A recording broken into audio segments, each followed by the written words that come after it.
Wow, was that the timing on that? I hit start and then I hit the intro song and I'm sitting there going, hope he makes it. He literally made it. He just came in at 1 second. What's up, John? Impeccable typing. What's going on, Steve? How's it going? I was like, I gotta start. I don't know. So yeah, I don't know if you heard any of the 13 minutes of news today. Man, this Connecticut story has got me like crazy. If you didn't see it, $36 an hour plus $1.30 a mile is what they pushed through. I can't believe we didn't get that in California. Yeah, no, but they don't have the see each state's different. They don't have the Prop Right. 22 rules. Right. This is union and employee. Okay. Yeah, I don't know. That's good for the drivers, but bad for the companies long term. Well, I mean, dude, I don't think they'll stay.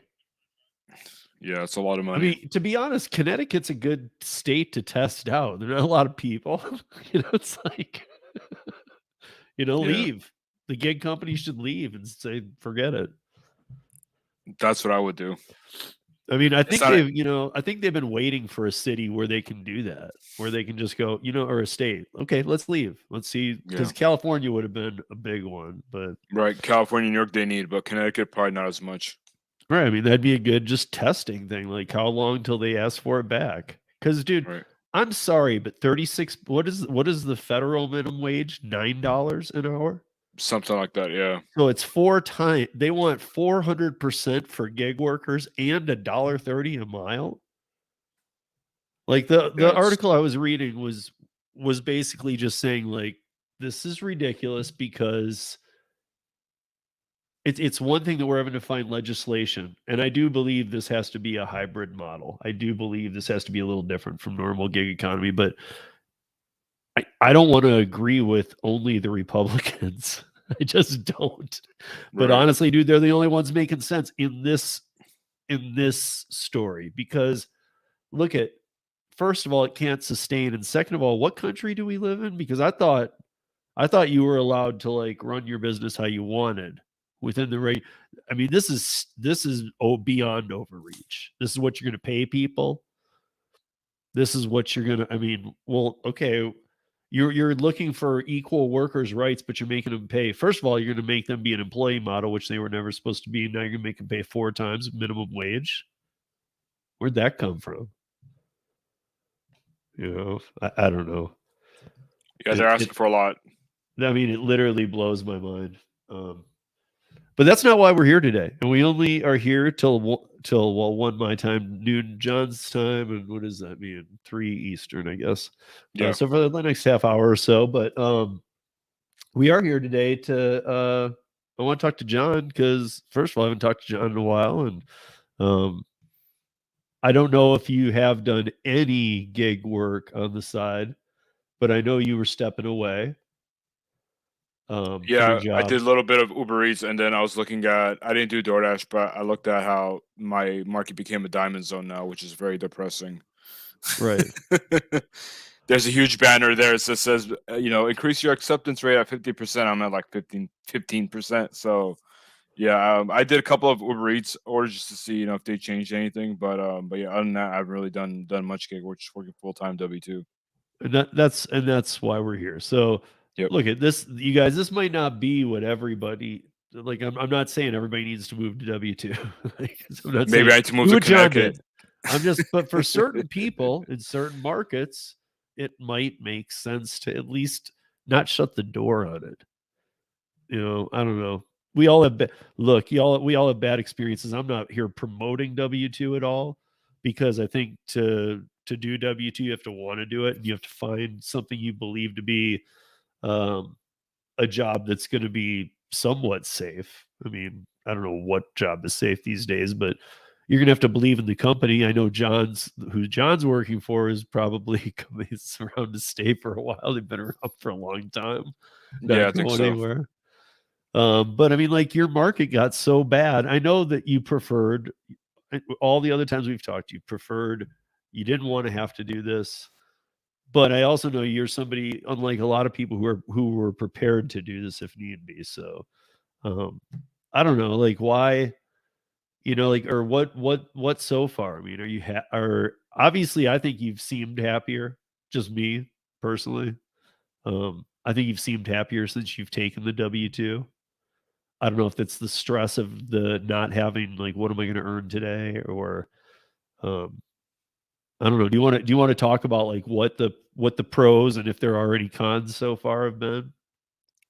Yeah, absolutely. So one of the reasons, or one of the main reasons why I decided to go back to a full time W-2 is because I was working way too many hours. The orders were, there was a lot of bad orders, but there were also a lot of times where I wasn't getting any orders just because my market became so oversaturated. But one of the benefits of W-2 is that I know that, I start working around 8:39, and then I get off work at 5:30, and I could do stuff, with my personal life or whatever, focus on my other businesses afterwards. I don't have to work weekends. So while I did lose, the quote unquote freedom of flexibility, I work a lot less. But thing is that, it wasn't much freedom and flexibility having to work, 6, 7 days a week sometimes, just to be able to make sure that, my bills were paid. It got to a point where, I asked myself, is freedom and flexibility, we have to work so many hours? And the answer was no. So, it just made more sense to go back to a full-time W-2.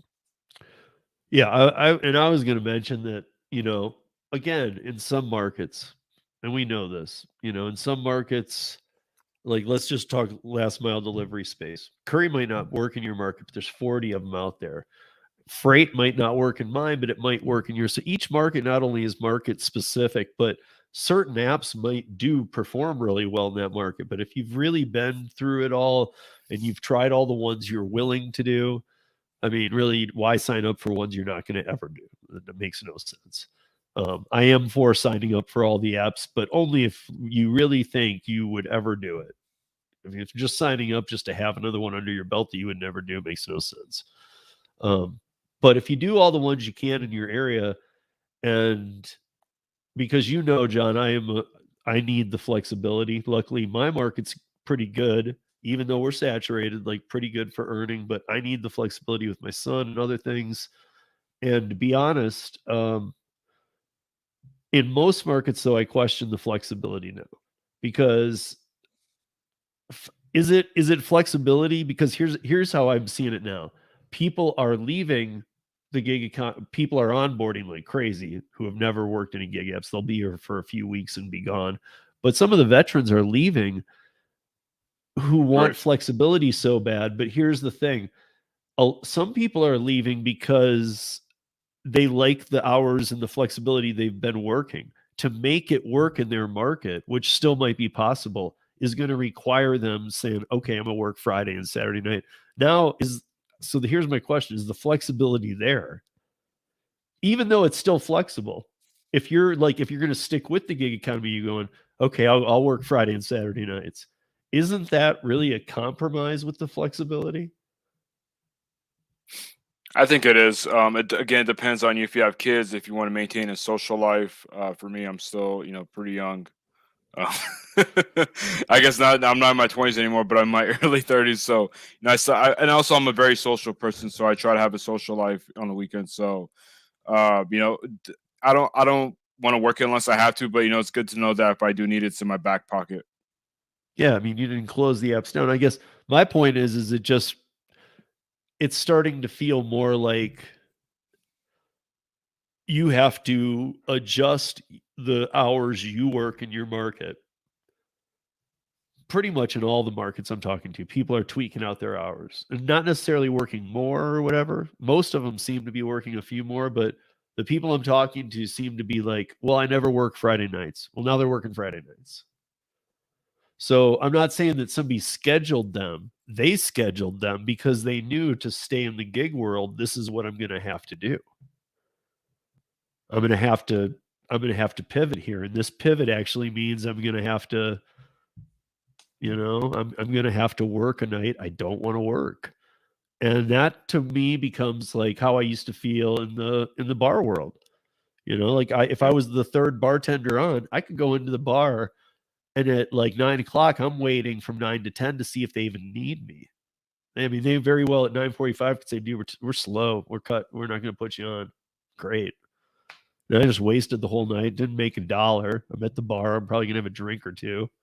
Like this all just went sideways, But I feel like that's what it's coming to. People are now pivoting their hours. So I've always had the challenge out there of, look, guys, like put your W-2 out there once a month to a job that you honestly would either like or love to have and is out of the price range that you out of the salary Salary. point, or I don't want to say salary because salary can be abusive, but Yeah. but as long as it's a controlled salary. Like I worked for a production company, which I still love, but when I worked salary, I learned why not to, and I still love the company, but they just can overuse the hours. But if it's correctly done, let's just say salary to make it easy. But if you've never applied for a job over $50,000, but let's say you want to be a graphic designer, and there's some places hiring at 70,000. These numbers all might be off, but that's what you really want to do. My thing is apply, dude, because it's not going to last forever. That we still are in a place where the jobs aren't filled. Mm-hmm. I mean, big time. So like, I think you have the strongest chance ever. The past 6 months to now to like go for a job that and I'll be honest, that you probably wouldn't have got before the pandemic and all this. Like, yeah, your resume would have been thrown away. I honestly think a good cover letter saying, hey, I have a love for this, and I'm self-taught. I didn't go to school, but I'm well-written cover letter, and then just every month, just try and tweak out your resume. It's always good to have a good resume anyway, but to tweak it out a little bit and just keep throwing once a month, throw it at a company that you just think that sounds sweet, but I would never apply for that because I won't get it. No, I'm not saying go out and apply to be a brain surgeon if you didn't go to school, because clearly I don't think you should be doing that. But yeah, I don't know, man. I see where you're coming from with it, and I'm wondering if you even are you even caring about the flexibility at this point? No, but at the same time, I mean, it's nice to have, obviously, just to say, hey, you know what, I'm just gonna take a day off today, or if an emergency comes up, you can take time off. But at the same time, I don't have kids, so for people who have kids, I know it's a lot harder, and they need the Oh flexibility. yeah, So, yeah, that's one of the reasons why I was able to go back into W-2. And also the thing, just like you mentioned, Steve, not all W-2s are bad. And a lot of them have really cool managers. They don't micromanage, and you might even enjoy, like, if you like being around people. There's a lot of seasonal jobs out there where you sell beer or you sell tequila. When the weather's warm and people want to go out partying and drinking. So there's a lot of options out there that you might like. yeah. Are you not you have weekends off? Correct. Yeah, I don't work weekends. Right. So even under this, it's a salary job, right? It's hourly. Oh, it's hourly, but still. Yeah. Okay, so you're working 40 hours a week, Monday through Friday, but so far anyway, there's not a reason they're bringing you in even on an occasional weekend. Correct. Yeah. I mean, something could happen, some kind of training, or they want to send him out of town, and maybe it's even an offer and he takes it. But I mean, it's kind of nice to know this is my income, and I have Friday or Saturday, Sunday off every week. And again, Yep. John makes a good point with the kid. I'll even go as far as to say retired, um, and people wanting just part-time, whether it's because they have a full-time job or because they only need part-time work. There's some people who only work Mm-hmm. 1 or 2 shifts a week on gig work. I mean, in fact, let's be honest, most people, because 65% work 7 hours or less a week, 85% work less than 14 hours a week. So only 15 of us are working full time. I mean, 15% of this is um yeah. Let me run through and say hi to who's here. What's up, Bud Soda? What's up, Red? Hey, Kevin. What's up, Rex? What's up, Xander? Uh have you go away. What's up? What's up, Pittsburgh? What's up, Aaron? And what's up, Digi Nomad? And what are some of these comments here? So there's even gig apps now that operate on a traditional. Yeah. Well, yeah, kind of. I mean, you can if you did that traditional version of a curry route, if you're talking about like a route runner and you stop doing it, you can still work on the curry app. So it's almost like you just quit, but you're still able to use parts of it. So it's like Best you of can both do route worlds. runner, go, I don't like this, and then just go back to doing the app part. There's no penalty there. Getting rejection emails and letters are never fun. I keep applying for doctor jobs. Is that why I don't know. Are you trained to be a doctor? And Is this like a doctor of marijuana? right. Right. Or I mean, like, are you a doctor of your own medicine? Did you make this up? Exactly. um okay. Oh, you scared me away now. Wait. Wait. What did I do? I don't think there are any employers hiring people to Mercilessly mercilessly be beat them in the face. That escalated quickly. yeah, I mean, I don't even know if that escalated. What's that? What is that? Actually, there's probably something in Vegas that does that. Hires you just to beat you in the face. I don't know. Don't talk about Domino's Pizza like that. You already know who I'm referring to. Oh, now he's gonna comment. What's up, Roy? Yeah. He's gonna come here. Howdy, howdy. Hi, Daphne. How are you? Yeah, but I mean, guys, I'm not here saying do W2. I'm here asking John because he made the pivot. We look at, I mean, maybe there are a handful, but I find it hard to believe that even the hardest core, I'll do gig work forever, or I'm going to be a freelancer forever. I have been for many years outside of the app world, even. But I'll even admit, dude, there are times clearly where I think about, I wonder what if I took a W2?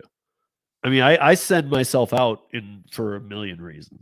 And there's just so many log jams, but I do think about, I would be shocked if everybody, at least even the ones who say I'm not going to do it, if you don't from time to time at least think about it, I would really be shocked.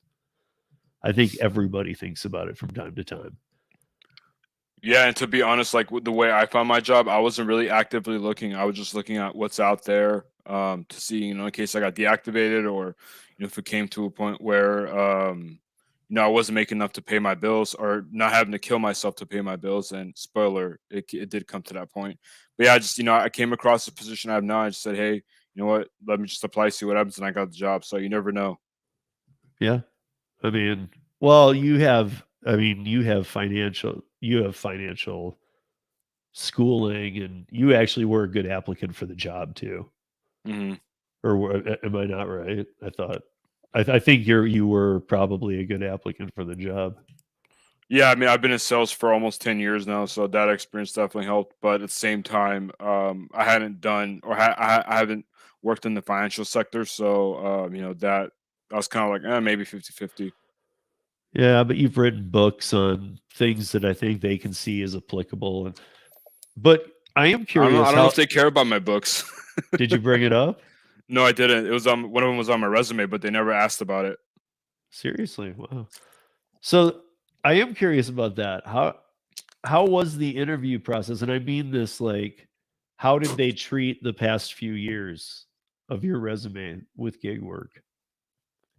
I didn't put gig work on there. They asked me about the employment gap, and I told them that I was doing gig work like the rest of America.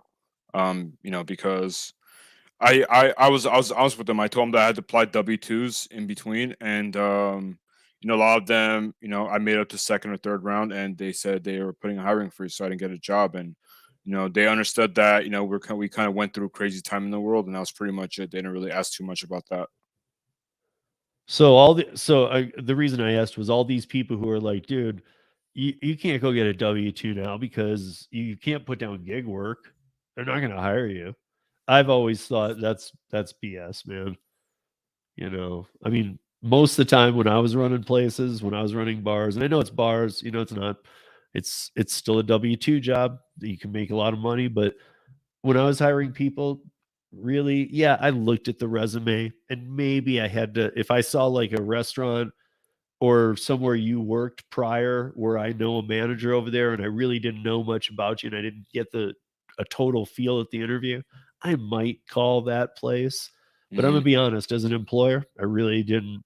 I just kind of like looked at your resume, how you spelled it out. Did it look clean? Did it look legit? I'm not checking to see if you went to college at Princeton. I don't care. I would judge more on, okay, look, they filled out a nice application, they showed up on time in nice clothes and clean clothes for their interview, and then the real 95% plus of it all is the interview. Right.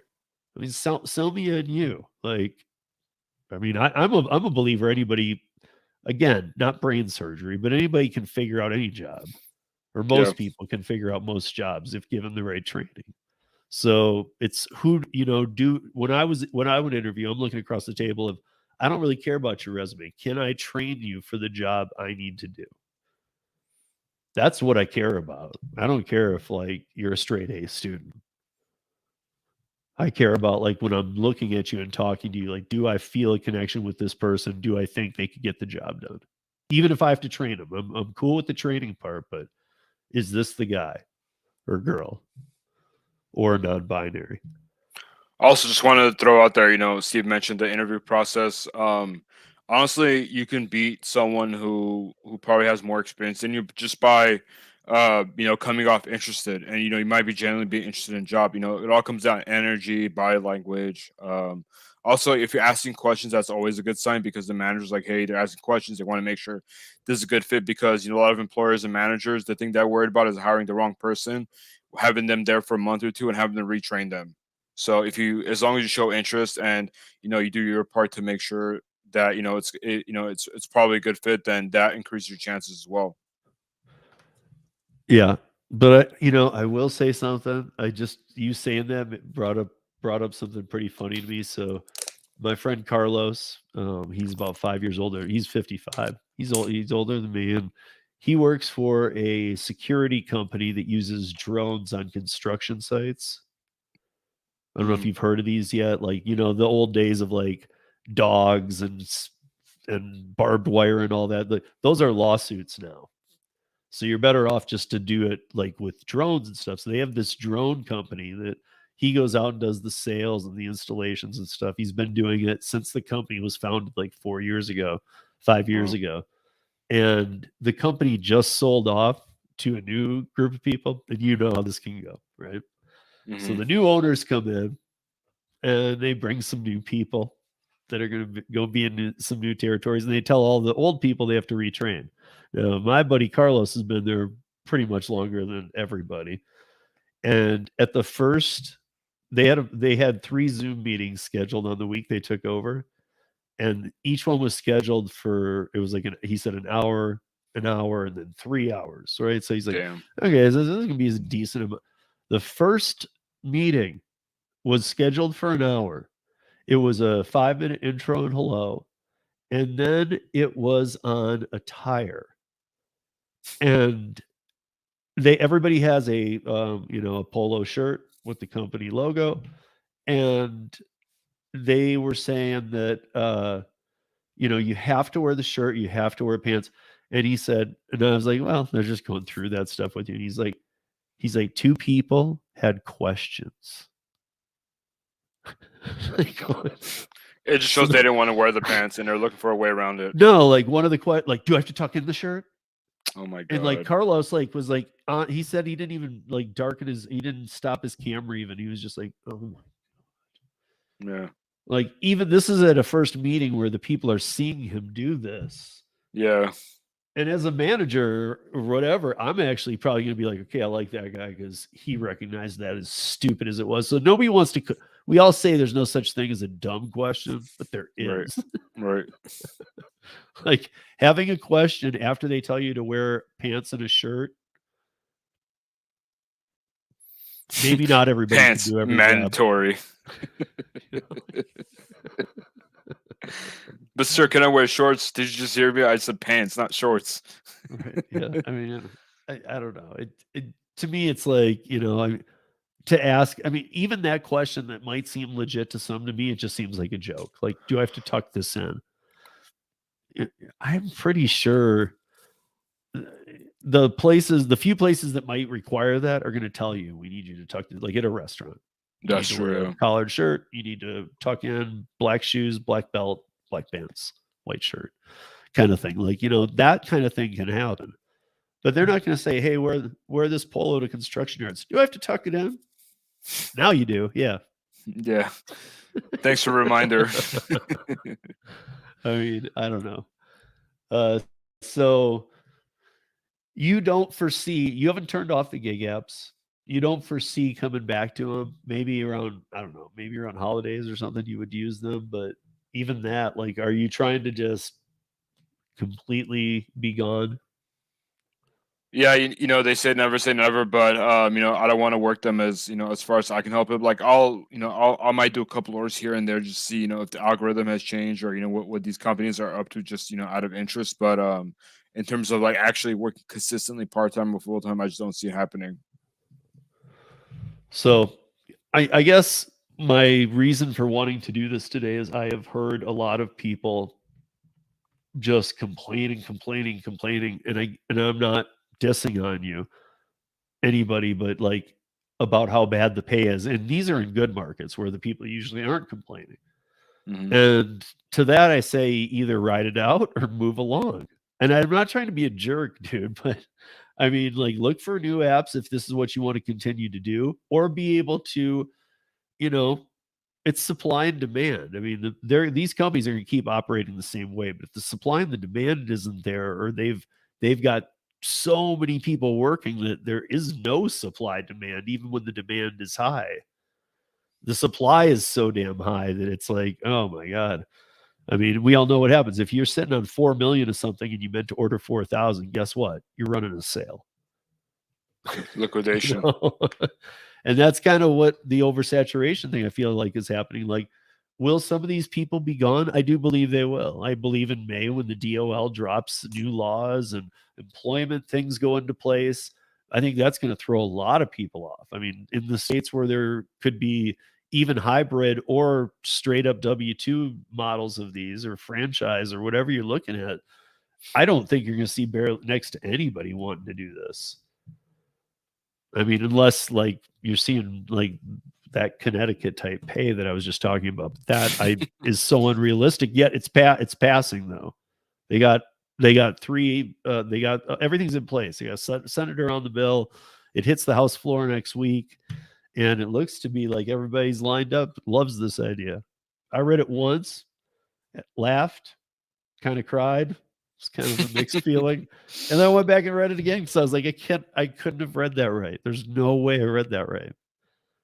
It is the article I posted today on ridesharerodeo.com, March 25th. If you go there, it's not even 4 or 5, 8 article links. It's just this article on Connecticut. And I would highly suggest you guys go read it because it's scary. Like, if some of you might look at it and go, that's good pay. I like that. But read between the lines, people. It's a employee model, and it's a union model, and it's a lot of things that I don't think you're gonna like. It doesn't go with this job. These were never created. Were the Teamsters involved again, or is it a different union? It didn't use the word Teamster, but it said Okay. that they're using the Washington State model. Oh yeah, so they probably are. So I mean, the Teamsters were involved in the deal in Washington, and everybody thinks, a lot of people think the Washington State, even Sergio Chris, they think this is like, they keep saying the Washington. Why can't people go to the Washington model? Mm-hmm. I think that it looks better, but I think the Washington model is still just a model to get to unions and W-2 eventually.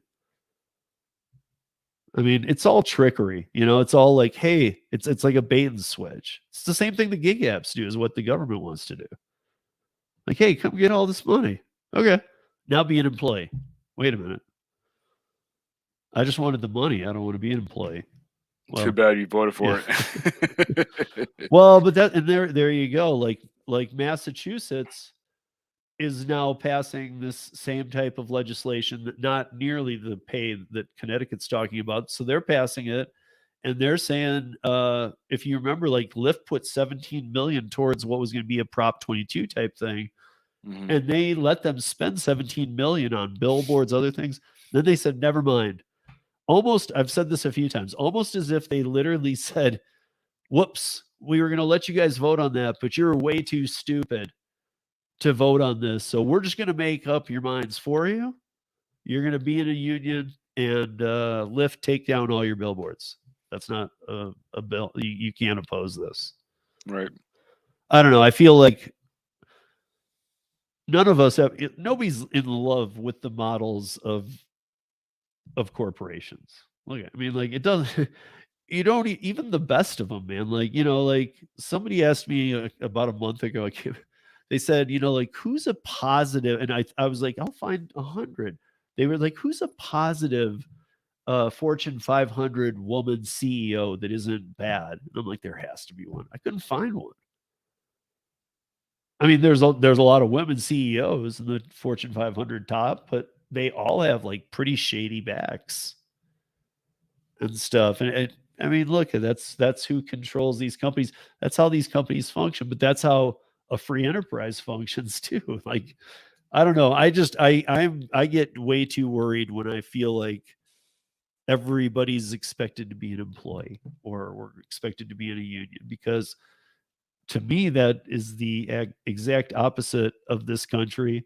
And it's like all too many other countries you can look at who aren't doing that well. Right.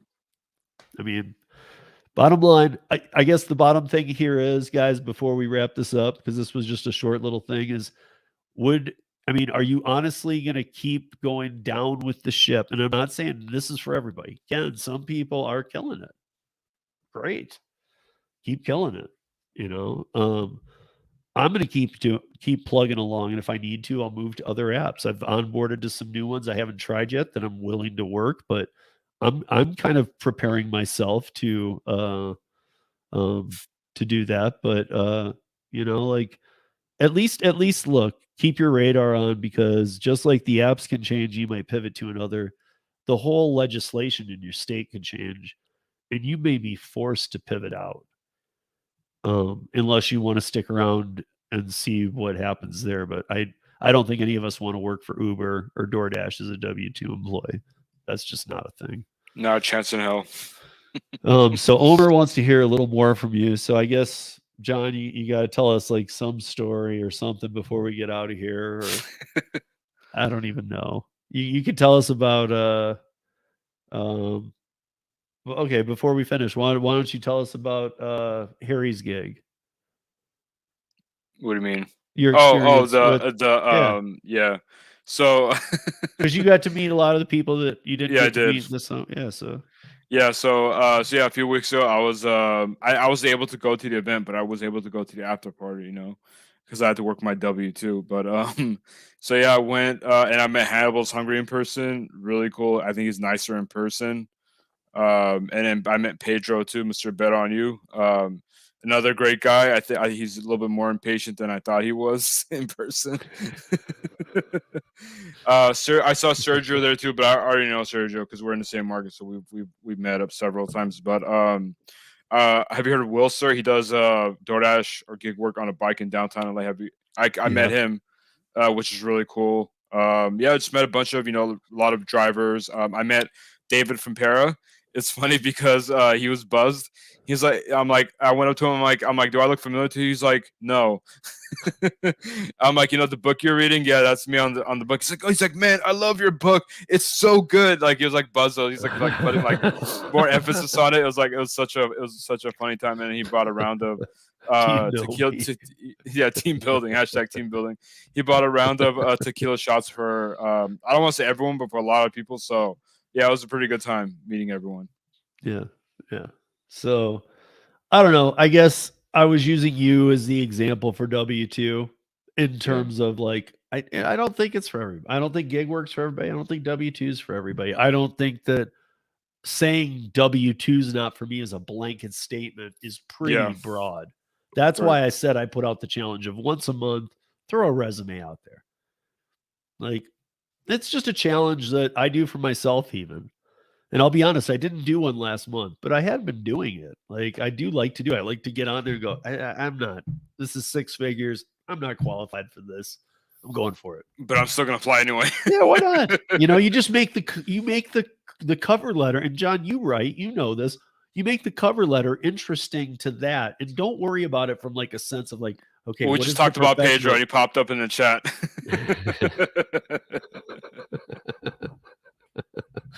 That's because he's all over the place, man. With that He is, energy. yeah.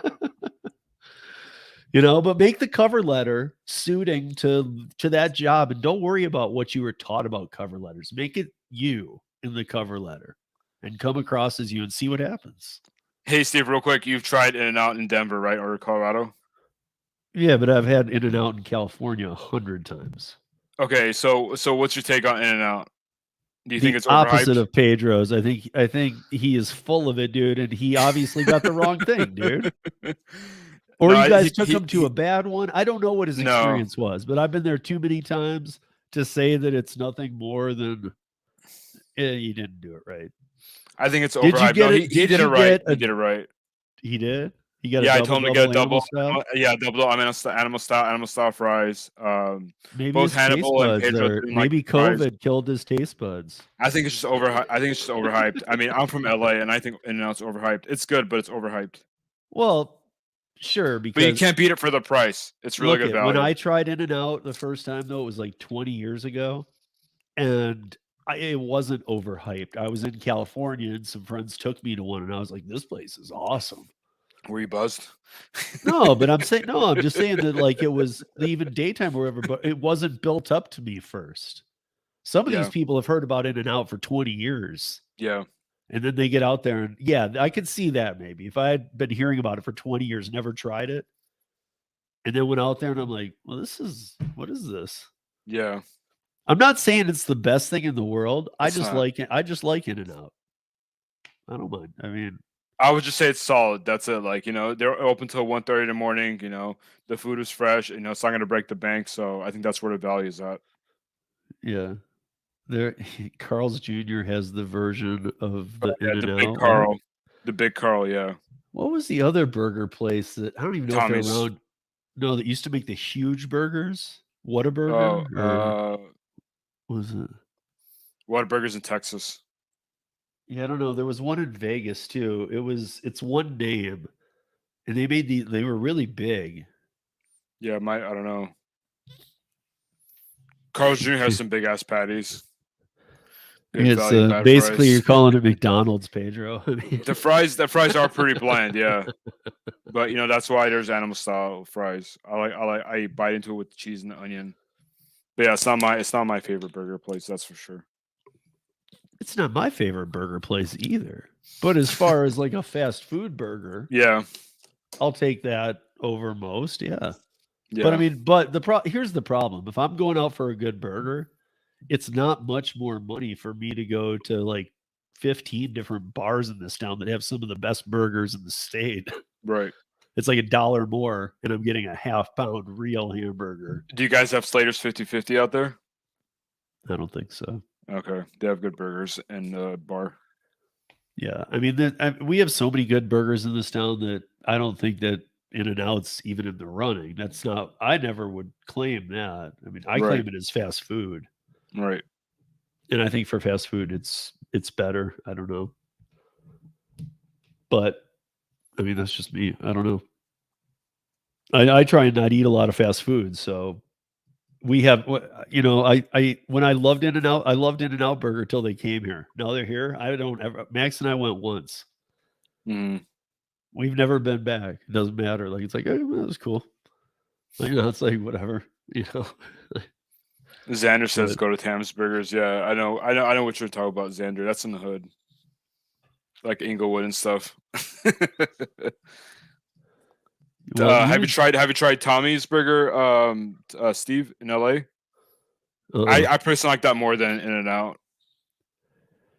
There was a burger when I so my my ex is from LA, and there was a Right. burger that her brother her brother and I were really good friends too. Still are, but he would take me to, and I cannot remember it, but it had something to do with like, and maybe even the name did, Apple or something. It was like near Beverly Hills ish, but it wasn't like Beverly Hills. Apple Pan. Yes, Apple, dude, that's some legit They're burger cash too. only. Yeah, they're a landmark. I mean, yeah, dude, that place was really good. Like And they're that place, cash only still, yeah. That even to place this day. they had something very unique and special. Yeah, they have good dessert too. Yeah. So if you guys really want to, if you're out in California, obviously John knows other places too, but that place is legit. Yeah. That place has some good food. So, um, yeah, I guess that's all I got, guys. I just wanted to talk to John a little bit about his W-2 and let you guys all know that, listen, man, I'm not saying run for the hills, but I'm saying, like Get your feet wet. when was the last time you read your resume? There's my question. Not worked on it. When was the last time you read it? Or even this. I hate to even put this one out there. How many people don't have a resume? Because even if you don't think you like, I don't have enough stuff to put on one. Yeah, you do. And you should have one. By the way, guys, if you need help with your resume, you can just hit me up on Instagram and I'll help you out with your resume for free. I've been in job market for 10 years. Yeah. And also, I mean, there's some really good templates that you can go find too. Yeah. That are just really pretty simple to work off. You'll look at it and go, oh, they're pretty easy plug and plays. And the way they ask like what to put in here, like put 150 characters about this, and it'll say about you, or how you relate to and when you do that, you'll find you end up with something decent. So you don't have to have a 3-page resume. No, don't have a 3-page resume. Do one. Recruiters and employers hate more than 1 page. So try to get it down to one. And also the biggest thing, I would say templates is important, but the most important thing is keywords, because a lot of employers now, they're using automated software to search through resumes. So, depending on what job you want to apply for, use common keywords. Like for me, I'm in sales. So a lot of the words I use is like trained, coach, assisted, things like that. So the software can pick up my resume. So do some research, see what common keywords are in your industry, and use those in your resume somehow. Yeah. But my bottom line is, and John, maybe, do you agree? Like, make a resume. I agree, yeah. Revisit your resume, even just because it takes time to make a good one. Yeah, you don't have to. But if you did one 8 years ago, you haven't read it, you don't even have to work on it today, but just read it today. Find it and read it and be like, whoa. And then just think about it for a week and go back and add a little, because I guarantee you, if you read something you haven't touched in a long time, you got a lot to add. Right. And I think there's even ways of adding the gig economy. I just don't want to see legislation happen and everybody in a certain state have to like scramble. I guess that's what I'm getting at. Yeah. There are some factors out there that could affect, even if you're 100% sure I'm staying in the gig economy, you're not 100% sure if a W-2 and union model come down. You are not 100% sure you're staying in the gig economy. And if you tell me you are, that's just silly talk, because we don't know what that'll bring. You might not be able to pay for even gas, more or less housing. We don't know.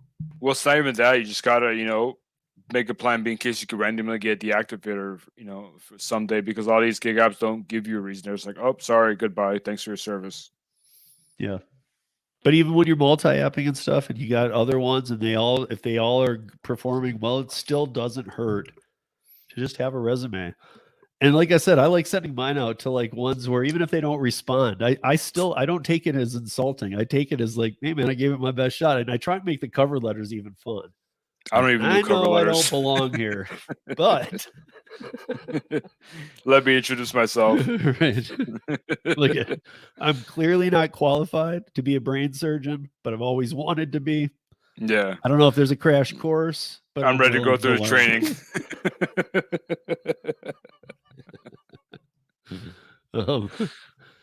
But that said, you guys, that was about it. I just wanted to have John on, say hello to John, see how his job was going. obviously, he's got the weekend off, and probably most of us are working. He's going to go play, and there's a perk that he has. So, Yeah. I guess with that said, we're out, John. Thank you for joining me, and we'll talk soon. Peace, y'all. Peace.